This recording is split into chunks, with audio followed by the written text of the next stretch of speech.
Hello guys and welcome back to MS Tech Tutorials, and in today's video I'm going to be going over how to fix the PS4 error code SU-42118-6.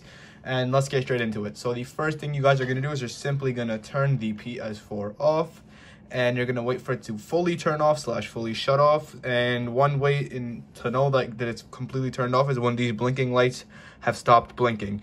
Now once these blinking lights do stop blinking, what you're going to do is you're going to need a USB charger, or basically just your controller charger. You're going to plug it in and you're going to leave it at that for a bit. Now what you're going to do is you're going to put your PS4 into safe mode.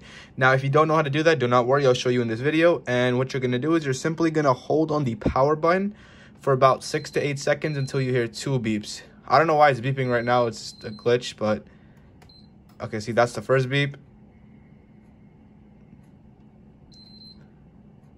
And that's the second beep. I don't know, my PS4 is kind of broken right now, but and it keeps on repeatedly beeping, but you wouldn't be having that issue. But anyways, like I said, you're going to hold on the power button until you hear 2 beeps. And once you hear those 2 beeps, you can let go, and then you can focus back on the monitor, and safe mode should pop up.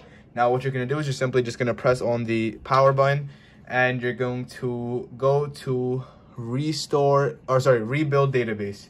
Now simply hit OK. Now once the database has been rebuilt, you should be good to go, and the error code should be fixed. And yeah, so that is it for the video. Thank you guys for watching. Make sure to give the video a thumbs up, subscribe to the channel, and have a great day.